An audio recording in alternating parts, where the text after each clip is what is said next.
तब परमात्मा ने कहा कि गरीबदास मैं 120 वर्ष तक बनारस में जुल्हे की भूमिका करके आ गया और मेरी उन लोगों ने मेरी बातों को सुना नहीं, क्योंकि वो सभी अशिक्षित थे और उनके धर्मगुरु हिंदू और मुसलमानों के वो चतुर व्यक्ति हैं, वो स्वयं भी अपने सदग्रंथों से परिचित नहीं है बच्चा।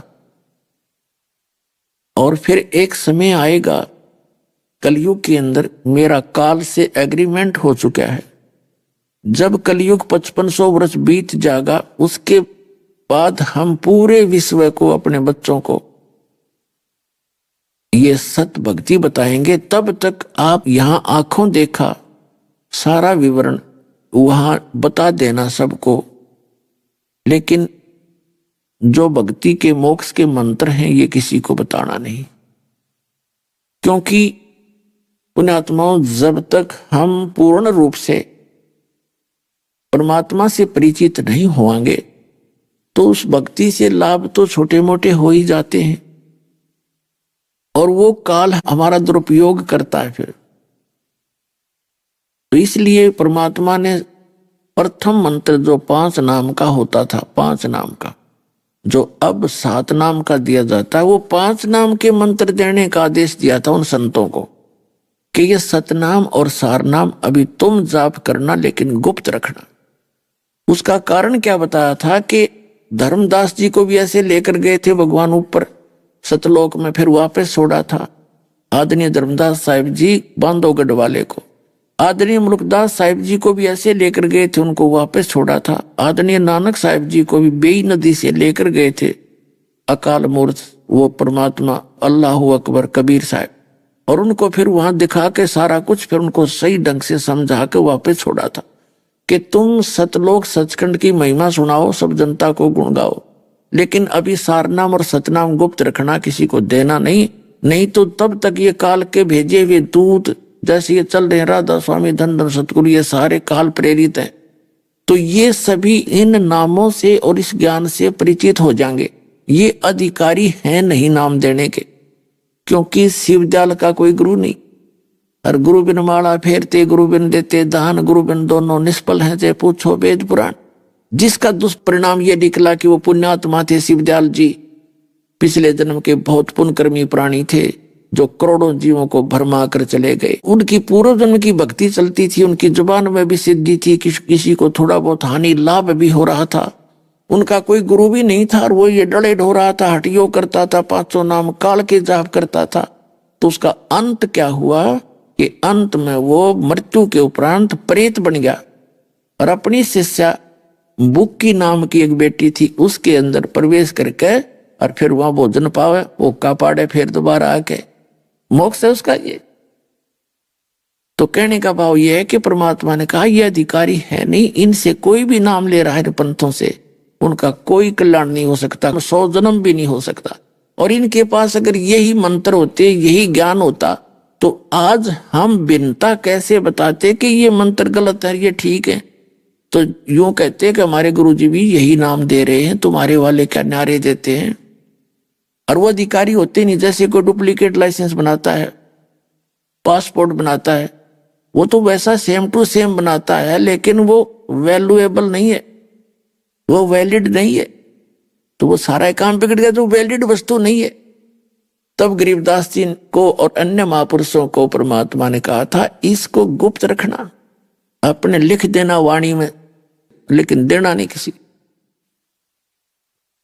तो गरीबदास जी को कहा कि बेटा अब नीचे जाओ और आंखों देखा ये हाल सारे संसार को सुनाओ।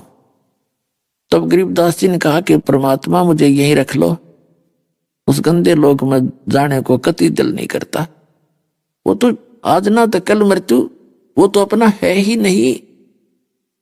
लेकिन परमात्मा ने कहा बेटा आप ऐसे नहीं रह सकते, आपको मैं भक्ति दूंगा, मंत्र दूंगा, मैं सतनाम दूंगा तुझे, और आता रहूंगा तेरे साथ, तेरे से मिलता रहूंगा। और भक्ति की कमाई करके आप जब यहां से गए थे, आप भक्ति से परिपूर्ण थे, आप फुल चार्ज थे, और वहां जाकर आपने अपने पुण्यों का नाश कर लिया, और पुनः फिर उतनी ही भक्ति आपकी होएगी उतनी ही बैटरी चार्ज होगी आपकी बॉडी की, तब तुम यहां आ सकोगे। अब तो मैं अपनी शक्ति से लाया हूं, लेकिन पुनः आपने जाकर इस राम नाम की कमाई करनी पड़ेगी, भक्ति करनी पड़ेगी, और फिर आ सकते हो, वैसे नहीं रह सकते यहां पर। तब गरीबदास जी ने इस बात को स्वीकारा। तो इस दौरान जब उनको वापस भेजना चाहा परमात्मा ने, उससे पहले क्या हुआ कि उन साथी ग्वालों ने जो पाली थे, उनके साथ थे, जो चले गए थे, उनको दोनों को छोड़कर उस डांडी के पेड़ के नीचे 2 घंटे 3 घंटे के बाद याद आया कि भी उस गरीबदास को बुलाओ। गरीबू कहा करते गामा में, गरीबू, कि उस गरीबू को बुलाओ और अपने पशुओं को चराएगा। उसको बुलाने के लिए गए, आवाज लगाई, रे गरीबू आजा, अपनी गौओं को घेरो, अपने गौओं के सामने खड़ा हो जा।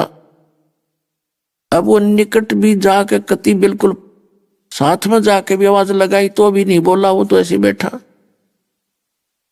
तो जाकर के उस व्यक्ति ने, एक पाली ने उसको पकड़कर हिलाया कि ए भगत जी खड़ा हो ले। अब वो गिर गया से, क्योंकि वो तो शरीर में आत्मा नहीं थी। अब उसने शोर मचा के भाग गया, लड़का मर गया, मृत्यु होगी इसकी तो सचमुच खत्म हो गया। 2 पाली गांव में भागे आए, दौड़े आए कि गरीबदास मर गया। माता पिता का इकलौता पुत्र था, 12 वर्ष के विवाह के बाद संतान हुई थी। दोनों माता पिता अचेत हो गए, बेहोश हो गए। इस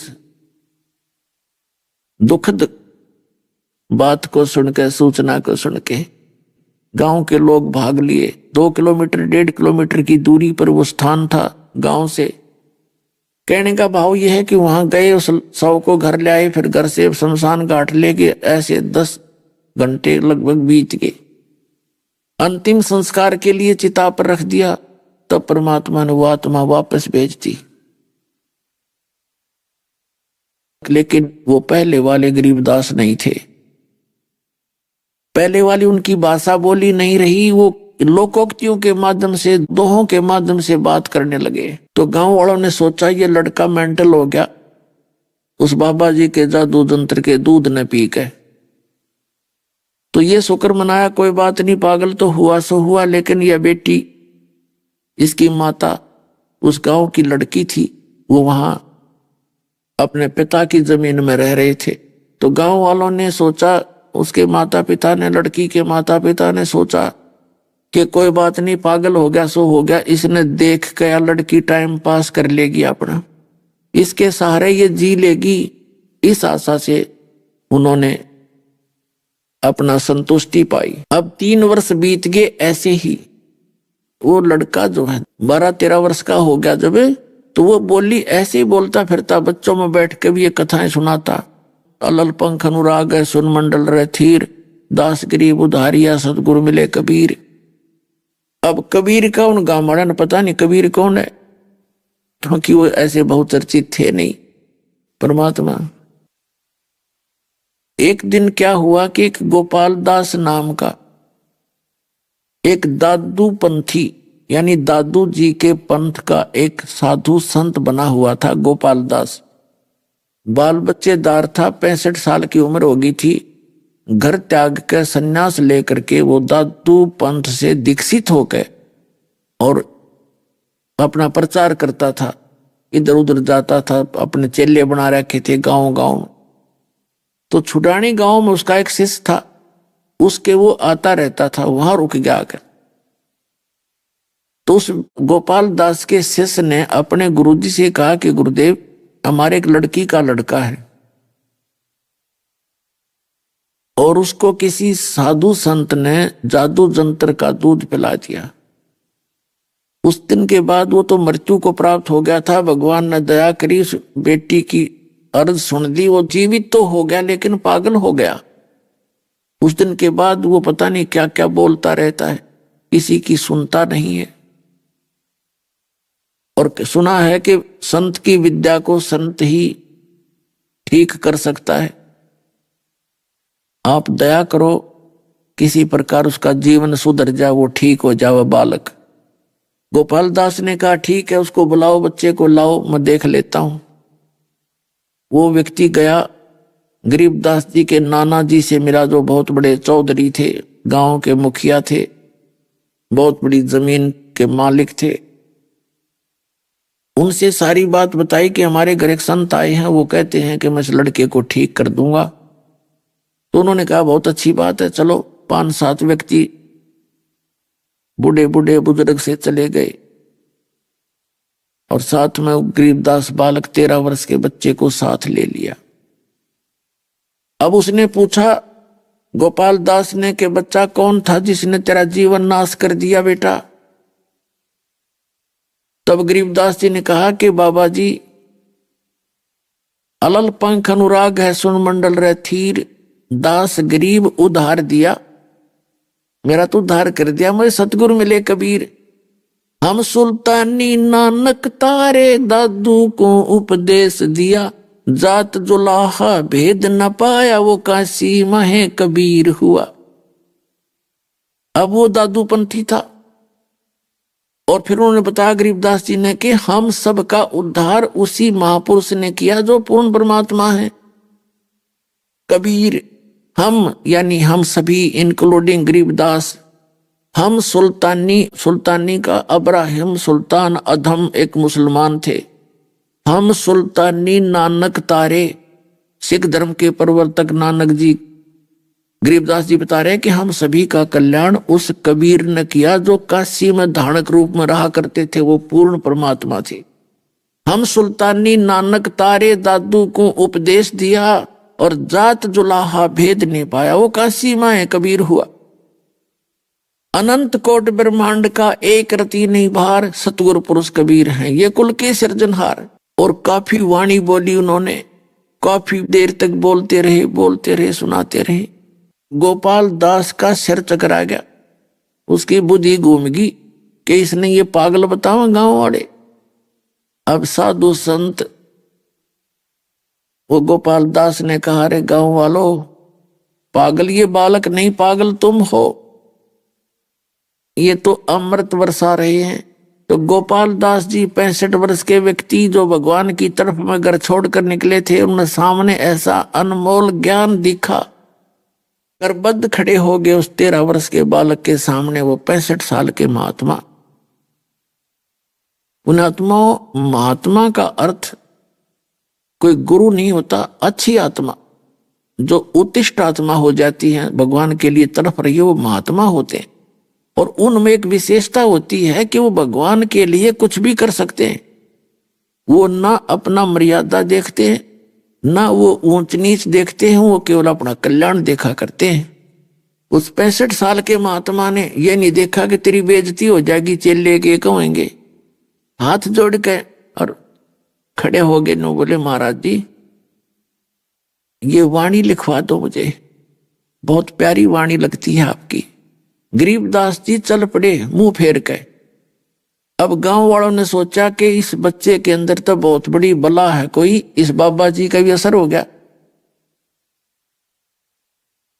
और यो भी इसके साथ साथ चल पड़ा।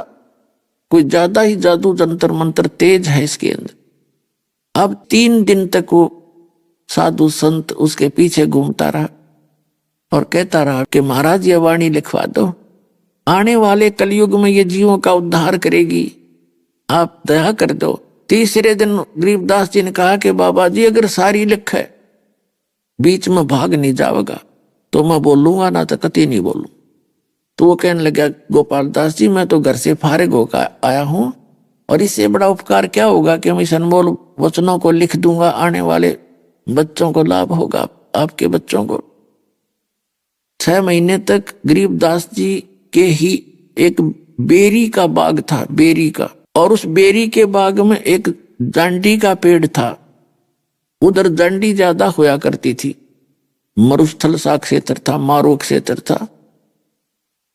गांव जैसे जिला झज्जर है वर्तमान में, तो वहां उस जांडी के पेड़ के नीचे बैठ जाते, गोपाल दास लिखा करता और गरीबदास जी बोला करता। तो वो अमृतवाणी पुण्यात्माओं आज हमारे पास उपलब्ध है, जो गरीबदास जी ने आंखों देखा भगवान का सारा विवरण, और भगवान ने डायरेक्ट उनको मंत्र दीक्षा दी एक साधु संत के रूप में आके, तो वही मंत्र यथार्थ और वही मंत्र वही ज्ञान यथार्थ इस दास के पास उपलब्ध है। वैसे तो गरीबदास जी की वाणी को, गरीबदास बहुत बड़ा पंथ है, सब पढ़ते हैं, पर उन्हें कख भी पता नहीं इसके विषय में, क्योंकि दास का निकास उसी गरीबदास पंथ से है। खूब जाना है उनको, खूब छाना है, उनके पास कोई मंत्र नहीं, कोई ज्ञान नहीं, क्योंकि इस गूढ़ रहस्य को समझना कोई बालकों का काम नहीं, ये तो वेदों से भी गूढ़ ज्ञान है।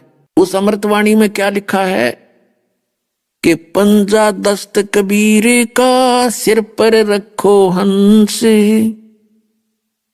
जम किंकर चंपे नहीं उधर जात है वंश, दर्द बंद दरवेश हैं ये सतगुरु पुरुष कबीर, नाम लिए बंद टूटे हैं ये छूटे जम जंजीर। अब क्या बताते हैं कि पंजा दस्त कबीर का सिर पर रखो हंस। हे पुण्यात्माओं, अपने परमात्मा कबीर जी का आशीर्वाद भरा पंजा अपने सिर पर रखो और काल के दूत आपके निकट नहीं आएंगे, आपका पूरा कुल का उद्धार हो जाएगा। अब पंजा परमात्मा का, कबीर जी के हाथ का, पंजा दस्त कबीर का सिर पर रखो हंस। वो सिर पर हमारे कैसे रहेगा, उन्होंने बताया भगवान ने कि जब तक हंसा हमारी आन माने हमारी मर्यादा में, और तब तक लगे निकाल तेरा बाना, बाना माने तीर, के हे काल जब तक ये प्यारी आत्मा मेरी मर्यादा में रहेंगी तब तक तू इसका कुछ नहीं बिगाड़ सकता। तो काल सबसे पहले आपका नाम खंडित करवाओगा और फिर आपको हानि पहुंचा देगा, कितनी भी पहुंचा सकता है। तो इस काल ने कैसी मर्यादाएं बना रखी हैं, जो नियम दास ने बताए हैं, ये मर्यादा है आपकी। और जिस समाज से आप निकल कर आए हो उसके अंदर वो सभी मर्यादा इसके विपरीत है। तो एक परिवार नाम लेता है तो उस सारे गांव में उसकी चर्चा बन जाती है, ये किसा गुरु बना दिया, देवता भी नहीं पूजता, ये तो श्राद्ध भी नहीं निकालता, ये फूल भी नहीं उठाते। तो जो आम परंपरा समाज में है वो भक्तों के योग्य नहीं है, वो भक्ति में बाधक है, वो हमने छोड़नी पड़ेगी। और भगत और जगत का प्रारंभ से ही विरोध रहा है, क्योंकि जगत की परंपराएं अपने सत्र की हैं और भगत ने उससे हटकर आगे चलना होता है, जिस कारण से एक दूसरे का विरोध बना रहा। अब ये यहाँ अब भी कुछ दिन बन सकता है, लेकिन ये अब समाप्त होगा, क्योंकि बुद्धिमान लोग हैं, उनको भी समझना पड़ेगा। तो काल ने इसलिए जकड़ रखा है कि इनका नाम खंड हो और फिर हानि कर दूं। अब जैसे पुण्यात्मा नाम लेकर गए, कुछ एक भक्ति भी कर गए, फिर नाम छोड़ दिया, तो उनका अभी कोई ऐसा दंड का समय नहीं होगा जो नाम त्यागने के बाद भी सुखी नजर आ रहे। और कुछ ऐसे हैं जो सही भक्ति भी कर रहे हैं और कुदरती उनका नाम खंड कर दिया उन्होंने, किसी भी कारण से हुआ, और उनकी उस समय मृत्यु का समय आ गया हो, तो उनको चोट लग सकती है, क्योंकि काल ने पहले वो काम करना था, उसका तुड़वाना था नाम, तब चोट पहुंचा सकता, उसे पहुंचा नहीं सकता वो मालिक के बच्चे को। तो इस कारण से जैसे कई कहते उसने नाम ले रखा था, उसके साथ ऐसे दुर्घटना होगी, तो नाम लिए हुए प्राणी पे दुर्घटना नहीं हो सकती, गारंटीड बात है।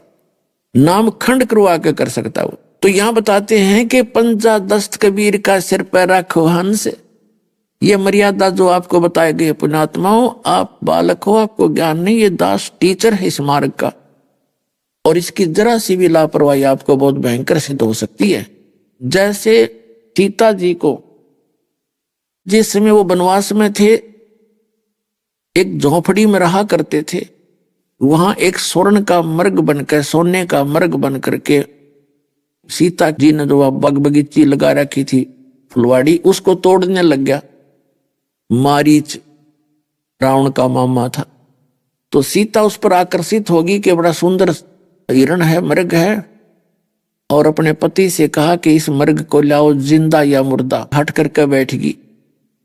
बताओ, अब राम भी चला गया, लक्ष्मण को कह गया कि तू यहां से मत हटना, कोई जंगल का काम है, कोई भी हानि पहुंचा सकता है सीता को। श्री रामचंद्र जी चले गए, उस मृग के पीछे वो भाग लिया। फिर आकाशवाणी कर दी उस मर्ग ने, मारीच ने, कि भाई मर गया, भाई मर गया। सीता ने सोचा रामचंद्र जी पर आपत्ति आ गई, तो लक्ष्मण को कहा कि आप जाइए, तेरा भाई पर आपत्ति है। लक्ष्मण ने कहा कि मैं नहीं जा सकता, क्योंकि मेरे भाई का आदेश है और उसको कोई हानि कोई नहीं पहुंचा सकता। सीता ने अब शब्द कहा कि तेरी नीत में खोट है, तू सोचता है कि वो मर जाए। ऐसे कुशब्द बोल दिए, वो सूरवीर सुन नहीं सका, क्योंकि वो सच्ची आत्मा था। उसने कहा कि ठीक है, आपने बात तो बहुत बुरी कह दी है, मुझे जाना पड़ेगा, लेकिन एक ध्यान रखना। एक मंत्र उच्चारण करके उसने उसकी झोंपड़ी के चारों तरफ एक रेखा लगा दी कि इस रेखा से बाहर मत जाना और इसके अंदर कोई तेरे को हानि नहीं पहुंचा सकेगा। लक्ष्मण चला गया तो पीछे से रावण आ गया, उनकी सुनियोजित षड्यंत्र था। एक साधु रूप बना के जो ही रावण निकट आने लगा झोंपड़ी के, तो उस रेखा से एकदम अग्नि की लपट निकली और रावण 10 कदम पीछे जाके जान बचाई। तब आवाज लगाई कि माता आटा दो, भिक्षा डालो। सीता ने कहा कि आप यहां आ जाओ, यहां से ले जाओ। तो रावण ने कहा कि नहीं, इस रेखा को मैं अंदर नहीं पार नहीं कर सकता, और बाहर आके आटा डाल दो।